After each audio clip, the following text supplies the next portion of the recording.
Marking है।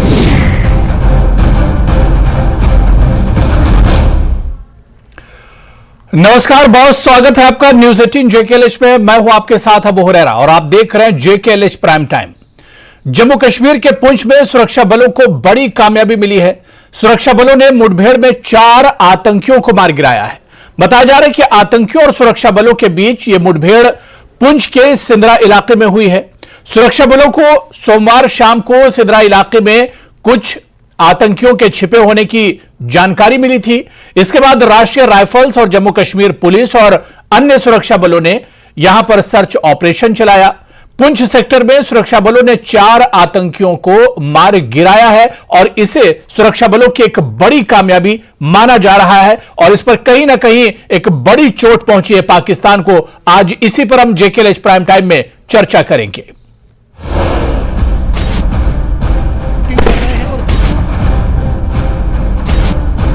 Firing पूरा दिन चलती रही। जो पिस्टल्स हैं उसके ऊपर पाकिस्तानी मार्किंग है।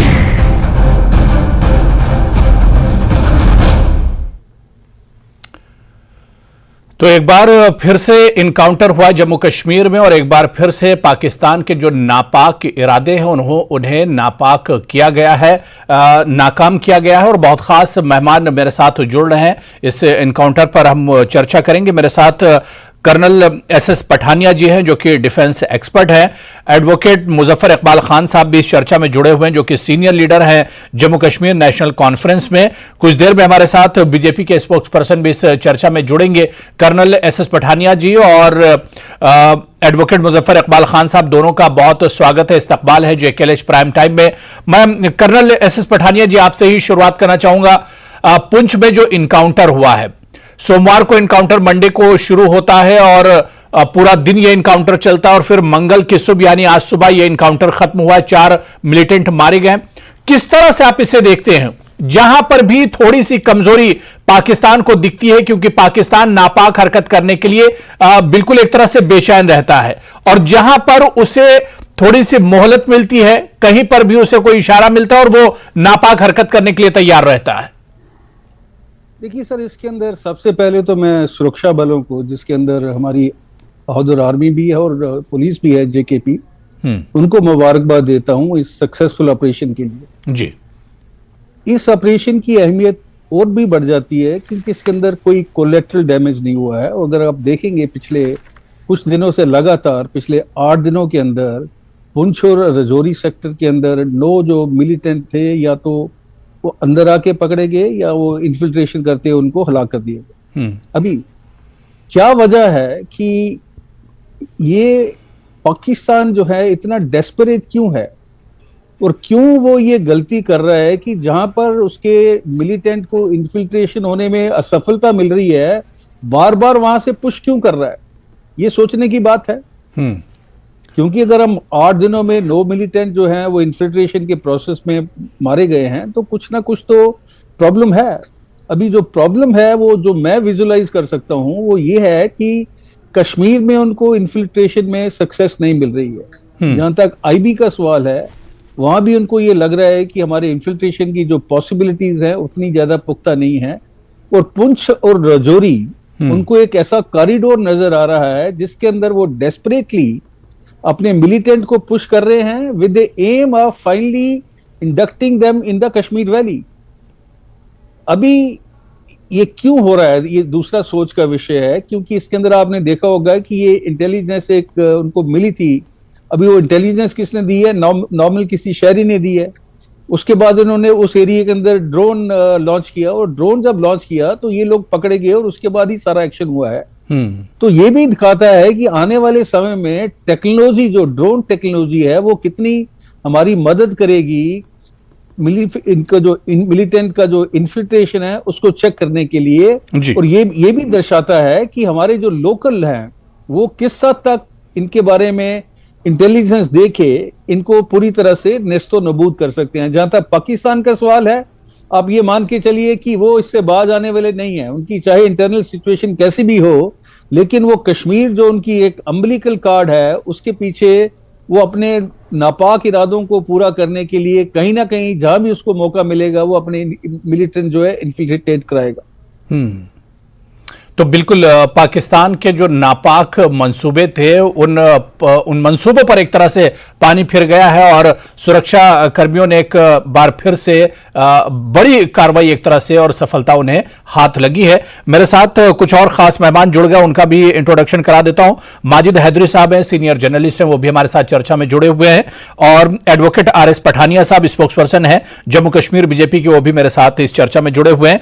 माजिद हैदरी जी और एडवोकेट आर.एस. पठानिया जी, आप दोनों का भी बहुत स्वागत है, इस्तकबाल है जेकेएलएच प्राइम टाइम में। मैं एडवोकेट मुजफ्फर इकबाल खान साहब आपसे के पास आना चाहूंगा। मुजफ्फर इकबाल खान साहब, सर हम देखते हैं कि इस तरह के इनकाउंटर होते हैं और जो ये इनकाउंटर पुंछ का हुआ है इसमें फॉरेन जो टेररिस्ट हैं वो मारे गए हैं और एक बड़ी कामयाबी सुरक्षा कर्मियों की एक तरह से कही जाएगी। लेकिन सर सवाल ये उठता है कि हम चाहते हैं कि जम्मू कश्मीर में दहशतगर्दी खत्म हो, टेररिज्म जो है वो खत्म हो, लेकिन उस पर जब इस तरह की कार्रवाई होती है, कोई प्रशासन और सरकार की तरफ से सख्त कदम उठाए जाते हैं, तो जो अपोजिशन पार्टियां हैं उसी पर नुक्ताचीनी करती हैं। नहीं, इस मामले में अबू हुरैरा साहब कोई भी नुक्ताचीनी नहीं करेगा, कोई भी उंगली नहीं उठाएगा जी। अमन सब चाहते हैं, इसमें कोई दो राय नहीं है। बहरहाल जम्मू कश्मीर में रजौरी पुंछ इससे पहले बहुत अरसा तक बहुत पीसफुल एरिया रहा है। अब ये अक्रॉस दी बॉर्डर जिस तरह हमारे कर्नल साहब ने कहा है कि उनकी कोई स्ट्रेटेजिक शिफ्ट है, उनका मुझे समझ में नहीं आया कि वो अब रजौरी पुंछ को टारगेट करना चाहते हैं। तो उसके लिए जाहिर सी बात है हमें भी तैयार रहना है और ये कामयाबी मैं कहूँगा कि बहुत अच्छी बात है, लेकिन इन्फिल्ट्रेशन को किस तरह रोका जा सकता है उस पर ज्यादा तवज्जो देने की जरूरत है। जिस तरह कर्नल साहब ने कहा, टेक्नोलॉजी भी हमें काम आती है, ड्रोन काम आता है, दीगर भी जितनी भी कम्युनिकेशन टेक्नोलॉजी है वो इसके लिए काम आती है। लेकिन ये एक चीज को मान के चलना पड़ेगा कि हम अगर कोई स्ट्रेटेजी बनाते हैं तो वो भी बनाते हैं उसके मुखालफ, और उसमें हमारे एरिया के पीस को डिस्टर्ब करने की एक कोशिश है। मुझे लगता है कि भाई कोई जो स्ट्रेटेजिक शिफ्ट है वो हमारी जो एजेंसीज हैं वो उस पर गौर करेंगी कि आखिर ये एरिया उनका टारगेट क्यों बना। आपने देखा होगा पिछले 2-3 महीने में पहले जो इनकाउंटर किया गया यहाँ डांगरी में, हमारे बेगना शहरी जो है वो जान गंवा बैठे, फिर हमारी जो गाड़ी पे हमला हुआ, हमारे फौजी जो हैं वो अपनी जान गंवा बैठे, शहीद हो गए। तो ये चीजें जो हैं ये दर्शाती हैं कि उनकी इस वक्त कंसंट्रेशन या फोकस जो है वो हमारे जम्मू प्रोविंस की तरफ हो गया है। उसके पीछे रीजन क्या है वो वही जान सकते हैं या हमारे जो स्ट्रेटेजिक एक्सपर्ट हैं वो जान सकते हैं। मैं तो इसमें एक्सपर्ट नहीं हूं, मैं इसमें कोई राय नहीं दे सकता। बहरहाल हमारे यहाँ के लोग जो हैं वो अमन चाहते हैं, इसमें कोई दो राय नहीं। रजौरी पुंछ में जितने भी सिविलियंस हैं कोई भी नहीं ये चाहता है, लेकिन इन आतंकियों को इन दहशतगर्दों को जो सपोर्ट है वो तो लोकल सपोर्ट मिलता है, OGW जिन्हें कहा जाता है। आप कल ही देखिए, कल एक बड़ी कार्रवाई हुई जिसमें जम्मू कश्मीर यूनिवर्सिटी के प्यारों को भी एक तरह से पकड़ा गया कि वो इस तरह की हरकतों में शामिल थे। तो इस पर जब इस तरह की कार्रवाई होती है कि जो दहशतगर्दों के मददगार हैं उन पर जब कार्रवाई होती है, दहशतगर्दी आखिर खत्म कैसे होगी? जब उनके मददगारों को नुकसान पहुंचाया जाएगा, उनकी गिरफ्तारी होगी, तभी तो दहशतगर्दी खत्म होगी। लेकिन उस पर आप ही लोग सवालिया निशान लगाते हैं मुजफ्फर साहब। अबू हुरैरा साहब, जो लोग इन्वॉल्व हैं उनके लिए कोई भी आदमी जो है वो उनको तनकीद का निशाना नहीं बनाएगा कि भाई उनके खिलाफ कार्रवाई क्यों हुई। बहरहाल एक्सेसेस हर जगह, वो जहां भी कन्फ्लिक्ट जोन है तो वहां एक्सेसेस होती हैं। जब एक्सेसेस होती हैं तो हर आदमी, हर शहरी उस पर एतराज करता है। लेकिन अगर एक्सेसेस नहीं है, जिस तरह इस ऑपरेशन में कोई कोलेटरल डैमेज नहीं हुआ है, और जाहिर सी बात है, अभी कर्नल साहब भी ये कह रहे थे कि किसी लोकल सिटीजन ने इन्फॉर्म, जब तक के लोकल सपोर्ट नहीं होगी, सिक्योरिटी फोर्सेस जितना मर्जी मेहनत कर लें, जितना मर्जी काम कर लें, वो कंट्रोल नहीं कर सकते, ना उनको इन्फॉर्मेशन मिल सकती है। ये तो आप अगर एक तरफ, मैं नहीं कहता कि सपोर्ट नहीं होगी, हो सकता है टैसिट सपोर्ट भी होगी। कुछ लोग, इसमें दो किस्म की सपोर्ट है। एक है इमोशनल सपोर्ट, इमोशनल सपोर्ट आपको हमारे एरिया में तो नहीं मिलेगी। जिस तरह जम्मू, पुंछ, राजौरी हो गया तो यहाँ इमोशनल सपोर्ट नहीं मिलेगी। दूसरी सपोर्ट है, कभी कभी वो लालच देते हैं लोगों को, गरीब लोग, जो गरीब लोग हैं, जो जिनके लिए 2 टाइम का खाना मुश्किल है, उनको कोई लालच दे देते हैं, वो लालच में फंस जाते हैं। तीसरा है डर के मारे, बाज़ औक़ात on the bayonet of gun they will ask you to provide food. रात को वो किसी के घर जाते हैं, अगर, क्योंकि मैं उस दौर से भी गुजरा हूं, 90s का दौर, कि जब वो रात को गन लेके आ जाते थे तो हमें कहते थे हमारे लोगों को खाना दे दो भाई, मुर्गा बना के दे दो भाई। तो गन पॉइंट पे अगर वो नहीं बनाते थे तो गोली मारते थे, क्योंकि वो तो किसी रूल रेगुलेशन के पाबंद है नहीं। बिल्कुल, उनको तो कोई ट्रायल नहीं कर सकता अगर वो किसी को मार देते हैं। तो वो तो सिचुएशन को टैकल करना है। उस वक्त अगर आपकी जान बच गई तो बच गई, अगर आपने कहा मैं नहीं बना सकता तो अगले मार देंगे। चलिए, वो एक मजबूरी हो सकती है। ठीक है, देखिए आपने 90s के दौर का भी जिक्र किया, उस पर भी हम आएंगे, क्योंकि जिस तरह से सरकार कह रही है कि आजकल के हालात जो है पहले से बहुत बदले, जम्मू कश्मीर बदल गया है, तो इस पर भी हम मुजफ्फर साहब आएंगे। मैं एडवोकेट आर एस पठानिया जी आपके पास आना चाहूंगा। आर एस पठानिया जी, किस तरह से देखते हैं इस एनकाउंटर को? आप देखिए कि ड्रोन का इस्तेमाल इसमें किया गया, क्योंकि आतंकवादी जो है वो भी बहुत चालाक है और टेक्नोलॉजी का इस्तेमाल कर रहे हैं, जिस तरह से कर्नल एस पठानिया जी कह रहे थे। तो अब इन आतंकवादियों से बढ़कर हमारा जो दुश्मन है, उससे बढ़कर कहीं आगे से हमें सोचना होगा और टेक्नोलॉजी का इस्तेमाल करना होगा। सबसे पहले तो भारत के सुरक्षा बलों ने और जम्मू कश्मीर पुलिस ने मिलकर एक कामयाब ऑपरेशन किया है और 4 के 4 आतंकवादियों के मौत के घाट उतारा है। बड़े ही प्रोफेशनल तरीके से इस ऑपरेशन का इनपुट था, जैसा बताया गया है, और इस इनपुट का पूरा, जिसे कहते हैं पूरा इसका फायदा लेते हुए एक बहुत बड़ा तमाचा है आतंकवाद पे और आतंकवाद के आकाओं पे। मैंने पहले ही कहा कि ये पहले ढांगरी वाला, फिर पट्टाडोरिया वाला, राजौरी पुंछ वाला जो क्षेत्र है, ये थोड़ा आतंकवाद के लिए बॉर्डर पार से एक कोशिश की जा रही थी कि यहाँ पे फिर दोबारा आतंकवाद को, आज 90 वाली वो परिस्थिति नहीं है, लेकिन आज फिर एक कोशिश की जा रही थी कि यहाँ पे आतंकवाद को फिर बढ़ावा दिया जाए, लेकिन बड़ी जांबाजी के साथ, बड़ी ही दानिशमंदी के साथ और बड़े ही एक प्रोफेशनल, जिसे कहते हैं डिस्प्ले में हमारी सिक्योरिटी फोर्सेस ने जो अचीवमेंट ली है, इसके लिए सबसे पहले तो उन्हें सराहा जाना चाहिए। मैं उम्मीद कर रहा था कि मेरे पैनलिस्ट भी कोई 2 शब्द उनके, जिसे कहते हैं प्रोफेशनल एक अचीवमेंट के, जिसे कहते हैं फेवर में बात करेंगे, लेकिन हुई नहीं। चले कोई बात नहीं, उम्मीद करेंगे शायद सेकेंड राउंड में इसको सराहें। 5 अगस्त 2019 के बाद आतंकवाद, आतंकवादी गतिविधियों, आतंकवाद फाइनेंसिंग, टेरर फाइनेंसिंग या टेरर प्रमोशन या इसके साथ साथ इंडोक्ट्रिनेशन, जिसे कहते हैं ब्रेन वॉश करके लोगों को तैयार करना, तो इसमें एक बहुत बड़ा, जिसे कहते हैं स्पेस कम हुआ है। और भारत सरकार की जो जीरो टॉलरेंस की जो अगेंस्ट टेररिज्म है, इसने रिजल्ट्स, जिसे कहते हैं, दिए हैं।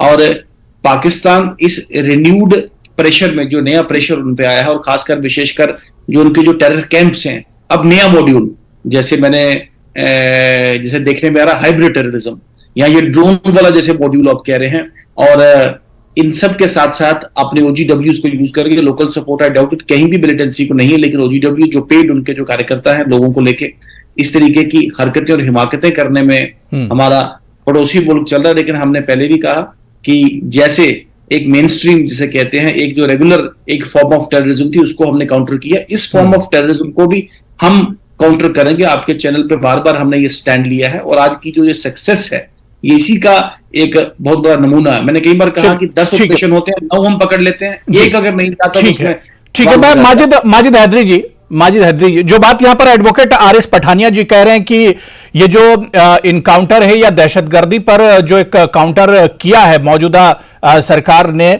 क्या आपको लगता है कि वाकई में 2019 का जिक्र कर रहे थे आर एस पठानिया जी, क्या आपको लगता है कि 2019 के बाद से वाकई में हालात बहुत ज्यादा बदले हैं और एक बड़ा सक्सेस मिला है इसमें सिक्योरिटी फोर्सेस को? अबू हुरैरा साहब, मेरा एक अलग मौकफ है इस पूरे मामले में। मेरा यह मानना है कि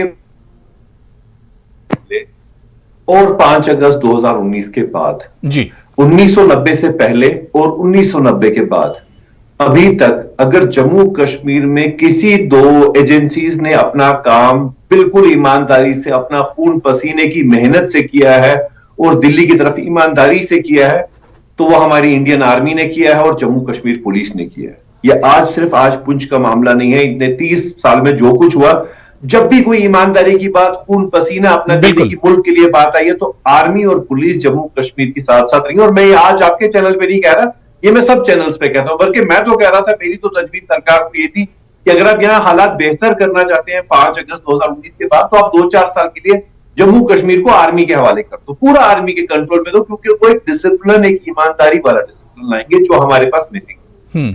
अब देखिए जो मामला, जो जम्मू का जो मामला है बिलखसूस में, देखिए एक चीज को आप यहाँ पे कामयाबी बताएं, लेकिन आप देखें जम्मू के आप डायनेमिक्स इसी 1-1.5 साल के देखें। देखिए एयरफोर्स बेस पर ड्रोन से हमला हुआ, आज आप ड्रोन की टेक्नोलॉजी की बात कर रहे हैं, एयरफोर्स बेस पर जम्मू सिटी में ड्रोन से हमला हुआ। अभी जितने भी आर्म्स ड्रॉपिंग के केस आ रहे हैं, आर्म्स और एम्युनिशन ड्रॉपिंग क्या है, नार्को टेरर के केस आ रहे हैं, उसके पीछे क्या है, ड्रोन है। वो कहां सबसे ज्यादा हो रहा है, जम्मू में हो रहा है। जो पहला परफ्यूम बॉम्ब जो जम्मू कश्मीर में रिकवर हुआ, कहां हुआ, अभी इसी साल जम्मू में हुआ, फरवरी के महीने में। जो हमारी मेजर गन फाइट्स हुई सिद्रा के नजदीक जो हुई, जो आउटस्कर्ट्स में, जम्मू आउटस्कर्ट्स में हुई, जम्मू में हुई। उससे पहले जो पिछले साल जो उधमपुर के नजदीक टोल प्लाजा के पास फिर से जम्मू में हुई। तो ये जम्मू का जो मामला बनते जा रहा है, और कश्मीर में भी जो एक कशीदगी है, देखिए उसमें एक बात होती है ना, एक बात कहते हैं कि टंके की चोट पे पॉलिसी क्या है। बदकिस्मती ये है कि पठानिया साहब बात करेंगे, लेकिन ये नहीं कहेंगे कि जी हमारी भाजपा की सरकार की कोई पॉलिसी नहीं है। अगर इतना ज्यादा अभी भी इन्फिल्ट्रेशन हो रहा है, या ड्रोन के थ्रू सिनिस्टर डिजाइन चलते हैं, कॉन्स्पिरेसी चलती है, हर रोज चलती है, कभी कुपवाड़ा से चलती है, कभी पुंछ से चलती है, तो आप मुझे बताएं खुदारा कि आपने पिछले 1 साल में भाजपा की सरकार से कोई एक ठोस स्टेटमेंट सुनी पड़ोसी मुल्क के मुतालिक? बिल्कुल नहीं आई, कोई स्टेटमेंट नहीं आती, क्योंकि हमारी सरकार की ऐसी पॉलिसी है कि अभी 15 अगस्त आएगा, तो 15 अगस्त के दिन हमारी सेना को यह आदेश दिया जाएगा भाजपा की सरकार से कि आपने पड़ोसी मुल्क की सेना को मिठाई देनी है। वहां चाशनी की नदियां बहती हैं अटारी में और वाघा पे 15 अगस्त के दिन, क्योंकि भाजपा की वो पॉलिसी है। तो बेसिकली चलिए जम्मू कश्मीर के आर.एस. पठानिया जी इसका जवाब दे रहे हैं, नहीं माकुल सवाल इसका जवाब दे रहे हैं, पठानिया जवाब दे रहे हैं। जी एक बार सवाल रिपीट करेंगे, मुझे आवाज माजिद हैदरी साहब की प्रॉपर नहीं आई जरा इस पे। नहीं, माजिद साहब ने बहुत अहम बातें उन्होंने कही कि 2019 के बाद आप दावा करते हैं कि मिलिटेंसी में कमी हुई है, सिक्योरिटी फोर्सेस को इनकाउंटर में बड़ी कामयाबी मिली है, ये तो हमारे जवानों की एक बहादुरी है, और लेकिन जम्मू में ये वारदातें बढ़ी हैं। जम्मू में आप देखिए कि इस तरह के बहुत से अटेम्प्ट हुए हैं। देखिए मैं फिर दोबारा रिपीट करूंगा कि ओवरऑल जो टेररिज्म मापने के जो मापदंड हैं, उनके साथ अगर आप जम्मू कश्मीर को एग्जामिन करें, एनालाइज करें, तो एक बहुत बड़ा बल्कि एक 170% का डिक्रीज है टेररिज्म एक्टिविटीज में। इस 5 अगस्त 2019 के प्रेशर में जो बॉर्डर पार से जिसे कहते हैं जो शरारती तत्व और बेसिकली पाकिस्तान के जो हैंडलर्स हैं, जम्मू का जो अदरवाइज पीसफुल एरिया है, जिसमें विशेषकर राजौरी पुंछ में एक नया माहौल बनाने की कोशिश की है। मैंने कहा पहले ढांगरी फिर पाटाडूरी है। पठानिया साहब मेरा सवाल नहीं समझे, मेरा सवाल पठानिया साहब बड़ा सिंपल है। पहले आए लेकिन पूरा ट्रैक पठानिया साहब मेरा सवाल बहुत सिंपल है। घेरा मार के उनको मौत के घाट उतारा गया है। और ये माजिद जी आप बीच में बोल सकते हैं, बिल्कुल इंटरप्ट कर सकते हैं आप। माजिद हैदरी जी मेरा सवाल बहुत सिंपल है, भाजपा की सरकार की आर.एस. पठानिया जी माजिद जी का सवाल सुन लीजिए। आप कहते हैं कि सवाल उनका नहीं सुना, उनका सवाल सुन लीजिए माजिद हैदरी का। पठानिया साहब मेरा सवाल बहुत सिंपल है, सुने आपका मैं सवाल दोहराता हूं, बड़े रुक रुक के बताऊंगा, मुझे तो वो ठीक है। सुने जी पठानिया साहब मेरा सवाल बिल्कुल आवाज नहीं आ रहा, आपको मेरी आवाज नहीं आ रही। चलिए अबू हुरैरा साहब आपको मेरा सवाल रिपीट करके बताएंगे। मेरा सवाल बड़ा सिंपल है, इतना कुछ पड़ोसी मुल्क की तरफ से हो रहा है, इसका सारा रिमोट कंट्रोल पड़ोसी मुल्क की तरफ से है, भाजपा की सरकार खामोश क्यों है पड़ोसी मुल्क के मुतालिक? एक भी स्टेटमेंट भाजपा की सरकार की तरफ से क्यों नहीं आती? ये पठानिया साहब क्यों बात करते हैं, भाजपा की सरकार बात क्यों नहीं करती? कुछ तो है जिसकी पर्दादारी है। आर.एस. पठानिया जी सुना आपने सवाल? जी प्लीज रिपीट करें, सवाल क्या कहना है? देखिए माजिद हैदरी साहब ने कहा कि पड़ोसी मुल्क को लेकर आप में कोई एक्शन नजर क्यों नहीं आता है, सरकार में कोई एक्शन नजर क्यों नहीं आता है? हाँ, अच्छा सवाल पूछा माजिद हैदरी साहब। ये मोदी सरकार और भारतीय जनता पार्टी की सरकार है कि जो घर में घुस के की भी मारती है। सर्जिकल स्ट्राइक्स और जो एयर स्ट्राइक्स का जो मॉड्यूल था, वो भारतीय जनता पार्टी की रूलिंग सरकार और मोदी सरकार के दौरान ही पहले बार दिखने को पाया गया, वरना भारत के जिसे कहते हैं नागरिकों की निर्मम हत्या, चाहे वो मुंबई का 26/11 हो, चाहे वो पार्लियामेंट हमला हो, या चाहे जम्मू कश्मीर की कानून साज असेंबली पे किया गया हमला हो, चाहे वो चिट्टी सिंहपुरा, ये उसके साथ जिसे कहते हैं सिविलियंस के बड़े बड़े मैसेकर हुए हैं जम्मू कश्मीर में। लेकिन आज पहली बारी सरकार में विल है, सरकार में मंशा है, और एक मैसेज साफ और स्पष्ट है कि भारत की ओर, भारत मां के सपूतों की ओर, भारत के नागरिकों की ओर दो भी ये काली नजर से देखेगा, वो आंख भी निकाल ली जाएगी, वो हाथ भी काटे जाएंगे, और ईंट का जवाब पत्थर से दिया जाएगा। ठीक है, मैसेज है। ठीक है, मैं एडवोकेट मुजफ्फर इकबाल खान जी आपके पास आना चाहूंगा। जो बात यहां पर आरएस पठानिया जी कह रहे थे, जो सवाल माजिद हैदरी ने किया था कि आखिर पाकिस्तान को लेकर इतना नर्म रवैया क्यों है, या उस पर सख्ती सरकार क्यों नहीं दिखाती है, जो बात यहां पर आरएस पठानिया जी ने कही है पाकिस्तान को लेकर, पड़ोसी को लेकर, उस पर आपका क्या कुछ रिएक्शन है? पठानिया साहब ने जो कहा कि 5 अगस्त के बाद ये हुआ, 5 अगस्त के बाद हालात खराब हुए, 5 अगस्त से पहले जम्मू प्रोविंस बड़ा पीसफुल था, उसके बाद ही ये खराब हुए हैं। और इसके 2 डायमेंशन हैं। अबू हुरैरा साहब, अगर आप मुझे 2 मिनट देंगे तो मैं इसको क्लियर करूंगा जी। इसके 2 पहलू हैं। फर्स्ट ये कि आप इसकी जो एक्सटर्नल डायमेंशन है, आप अपनी बॉर्डरों को इन्फिल्ट्रेशन के लिए फुल प्रूफ कर दें, और अपनी जो सिक्योरिटी है एज वेल एज एजेंसीज हैं उनको आप मुतहर्रिक कर दें। दूसरा है इंटरनल जो नाराजगी है। आप देखोगे जम्मू कश्मीर में एक नाराजगी है इस वक्त लोगों की, यहाँ इलेक्शन नहीं हो रहे हैं, यहाँ आर्टिकल 370 जिसका हमें कोई पार वालों को आर्टिकल 370 से क्या फर्क पड़ता है, वो तो हम लोगों का है, आइन ने हमको दिया है, कॉन्स्टिट्यूट असेंबली ऑफ इंडिया ने हमको दिया था। पार वालों को उसका हटाने से या उसको हमें मुराद देने से कोई फायदा या नुकसान नहीं होता है। उन्होंने अपना काम करना है, वो सिक्योरिटी जाने वो जाने, लेकिन यहां के लोकल लोगों की जो नाराजगियां हैं उनको दूर करने की कोशिश की जाए। इससे पहले कि देर हो जाए, बेहतर यह है कि यहां के जो लोकल जम्मू कश्मीर की जो पब्लिक है उनके साथ बैठकर बात की जाए, उसमें कोई हर्ज नहीं है। और जो मुराद आपने दीगर बहुत सारी रियासतों को दी हैं, जम्मू कश्मीर को भी दी जा सकती हैं, उसमें कोई हर्ज नहीं है। उसको टेररिज्म के साथ रिलेट करना, अगर ऐसा है तो 5 अगस्त के बाद फिर आज तक तो कोई ऐसा मामला नहीं होना चाहिए था, फिर तो यहां से मिलिटेंसी का कलाकमा हो जाना चाहिए था, टेररिज्म बिल्कुल खत्म हो जाना चाहिए था। अब सिर्फ कहते हो पत्थर नहीं, अरे भाई तुम जब इतनी फोर्स लगा के आदमी को शिकस्त कर दोगे, उसकी यहां पत्थरबाजी कोई मसला नहीं है भाई। पत्थरबाजी 90 से पहले भी चलती रही, 1947 के बाद चलती रही। हड़ताल पत्थरबाजी कोई मिलिटेंसी के साथ रिलेटेड है ही नहीं, मिलिटेंसी के रिलेटेड ये वाकआत हैं।